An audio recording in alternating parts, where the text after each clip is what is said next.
At 30,000 plus feet, you wouldn't suspect there's much anyone can do when a crime occurs. Well, in this video, I will cover the Federal Air Marshal Service, the only law enforcement agency in the United States that directly provides security to in-air flights. I'm Nicholas, and this is the Law Enforcement Agency Information Channel.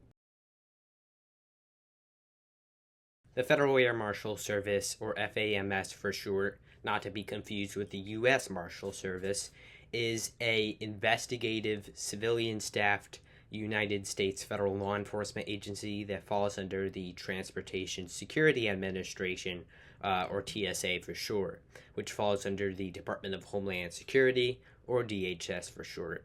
The Federal Air Marshal Service is responsible for protecting commercial and cargo flights departing to or ascending from the United States or any of its territories.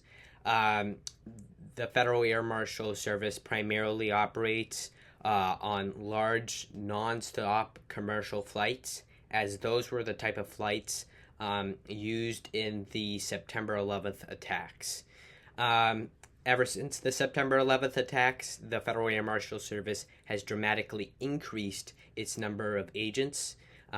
During the September 11th attacks, they had approximately 30 agents, and obviously, but sadly, none of those agents were on board of the airplanes involved in 9/11. But anyways, after the September 11th attacks,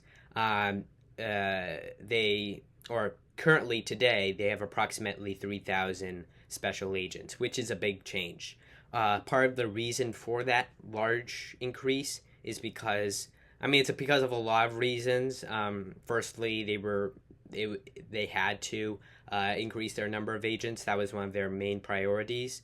Secondly, at least what I think one of the other factors is that after the September 11th attacks, part of the major Homeland Security reorganization, the Federal Air Marshal Service was transferred from its previous agency, which it fell under, which was the Federal Aviation Administration, to a new agency known as the Transportation Security Administration. So I think that really that transfer of authority was a part of the reason for the dramatic increase of its employee count. But anyways, so yeah, with that all being said, while it is not as unlikely to be on the same flight as a Federal Air Marshal as during 9/11, it is still unlikely. Again, even if you are on the same flight as a Federal Air Marshal, which is an approximately 5% chance, you probably will not notice the Federal Air Marshal as you will probably not notice them, as they are trained to blend in.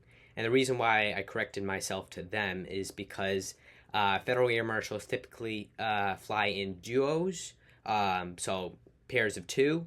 And the reason for that is because in case one agent is down or needs assistance, there is a backup for that agent.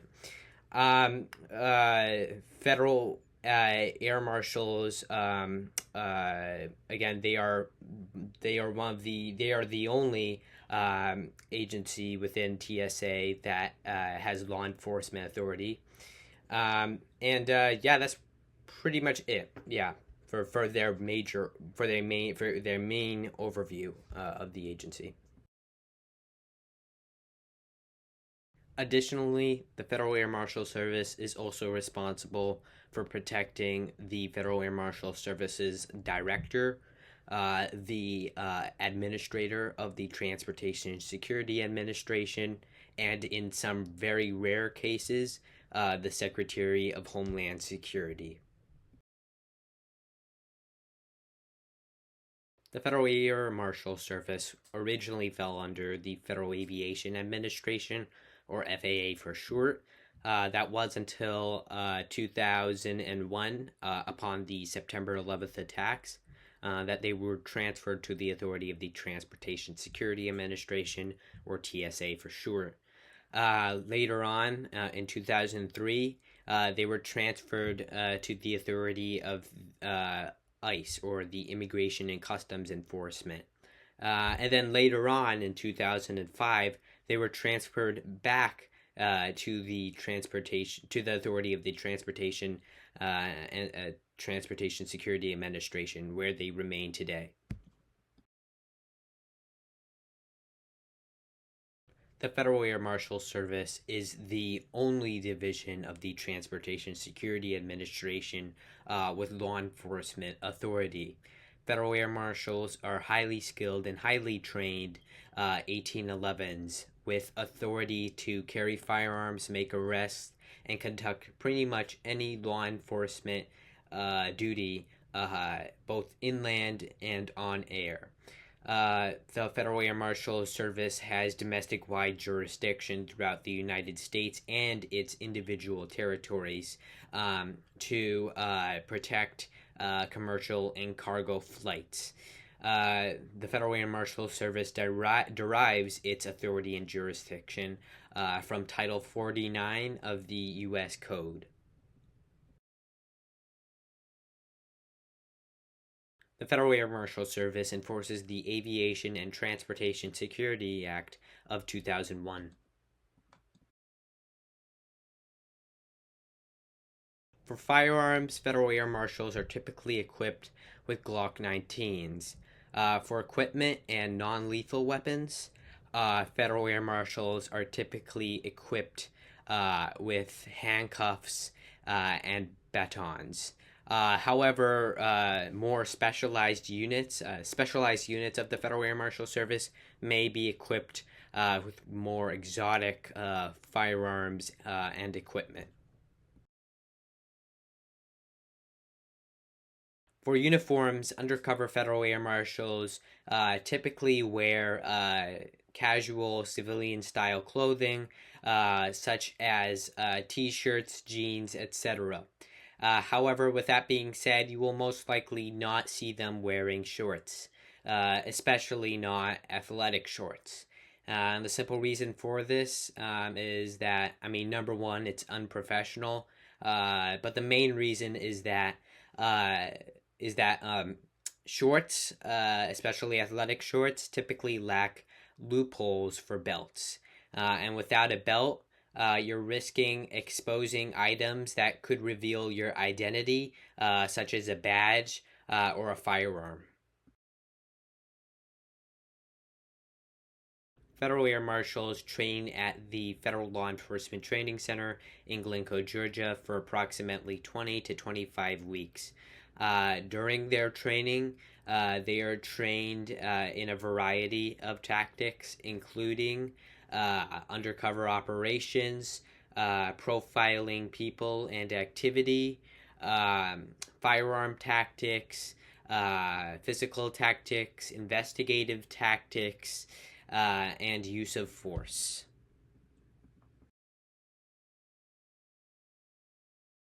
Federal Air Marshals typically get paid an average annual salary of between approximately $40,000 and $80,000 per year. However, supervisors may get paid up to $110,000 per year.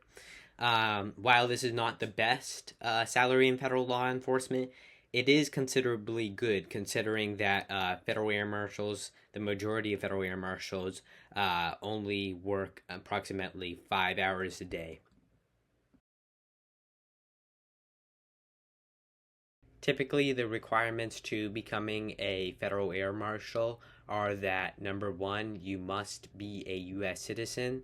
Number two, you must have passed a background check, or in other words, have no criminal records, so no past or active criminal records. And number three, you must be above the age of 21 and under the age of 37.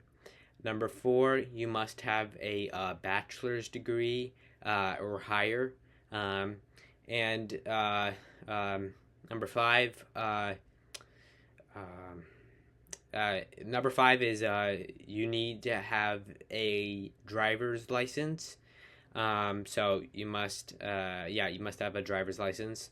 Uh, Number six is that you must be physically and mentally fit. Number seven is that you must pass all. That you must be basically capable of using and carrying a firearm. Again, it's gonna tie into number eight. And number eight is that you must pass all training.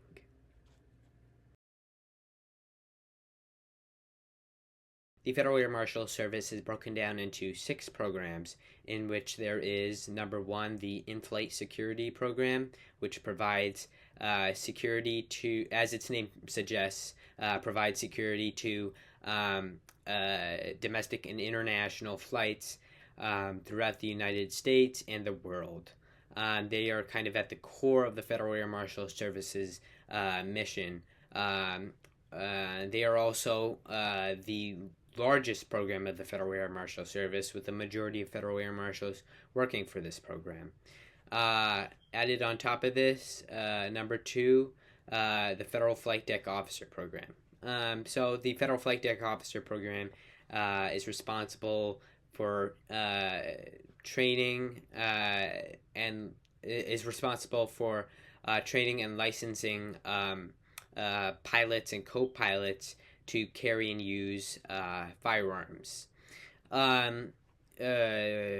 Pilots who are accredited from this program get the opportunity to use their firearms as defense in situations such as hijackings. After this, there is number three, the Visible Intermodal Prevention and Response Program. They basically provide security to ports of entry, except airports, especially during holidays and busy times of year. They specific types of ports that they protect include bus stations, bus stops, train stations, subways, railroads, etc. Pretty much any form of port of entry or transportation system. After that, there is the Canine Training and Evaluation Program. The Canine Training. I think it was the Canine Training and Evaluation Service Program. They basically train and approve canines, TSA canines for uses such as explosives detection. They train and evaluate both not only canines from the Federal Air Marshal Service, but canines from any TSA unit or division or whatever. After this, there is the Law Enforcement Officer Reimbursement Program. They basically provide security to airports and especially federally funded airports, as those are the ones that the federal government has the most authority over. They especially protect airports that lack security or lack airport policing.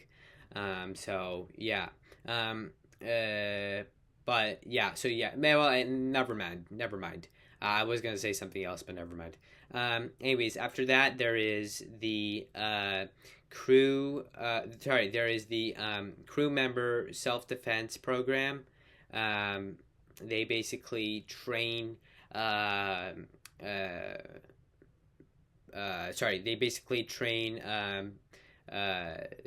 staff of flights. So they basically train flight attendants and pretty much any people considered crew members of flights how to defend themselves.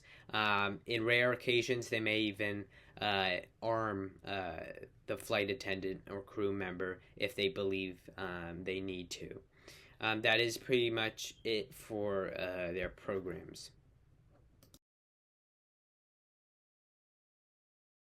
The Federal Air Marshal Service, aside from their programs, is also branched into divisions. These divisions are administrative and are therefore referred to as offices. These divisions include number one, the Office of Mission Operations. They basically establish the operations that the Federal Air Marshal Service conducts based upon emergencies, events, and orders they get from the director. On top of that, there is number two, the Office of Law Enforcement Operations. They basically oversee all law enforcement and security programs of the Federal Air Marshal Service, which is basically pretty much all of the programs of the Federal Air Marshal Service. So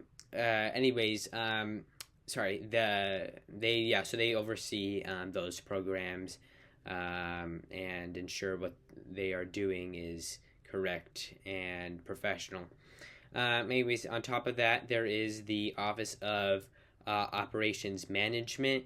They oversee all operations conducted by the Federal Air Marshal Service. This includes law enforcement and non-law enforcement related operations. On top of that, there is number four, the Office of the Director. That is the home of the director. They basically lead, manage, and lead and manage the agency. Do regular director operations and stuff. That's pretty much it.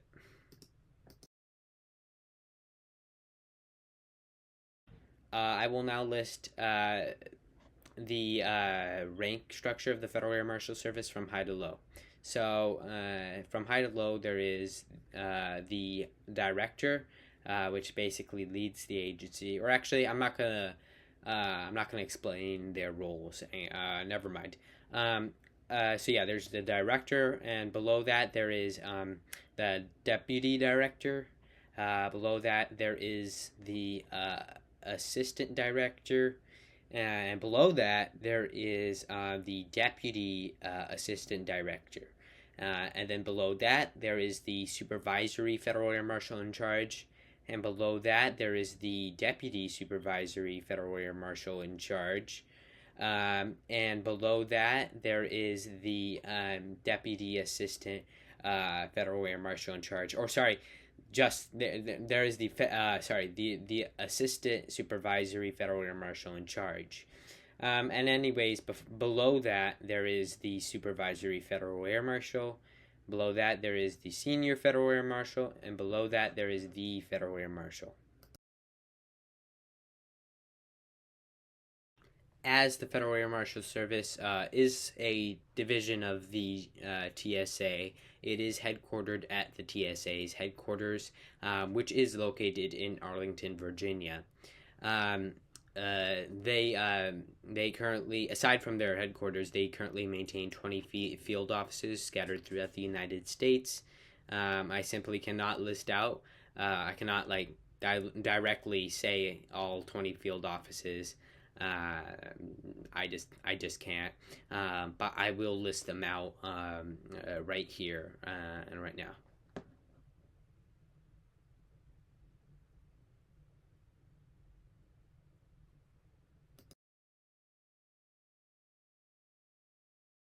The federal government is the only level of government with air marshals. When undercover, federal air marshals will typically keep their identity secret unless serious law enforcement action is needed, as revealing your identity as a federal air marshal could lead to commotion amongst passengers on flight. Well, the most common spot to find a federal air marshal is on the flights you ride on. However, as I mentioned earlier, it is extremely hard to find undercover federal air marshals. It is much easier spotting uniformed federal air marshals. If you're looking for a uniformed federal air marshal, you can find them at large international airports, such as the JFK International Airport in New York City. Uniformed federal air marshals will typically wear DHS assigned tactical vests with the words DHS Police on the back of them, or they'll wear T-shirts marked with the words Federal Air Marshal Service Police on the back of them.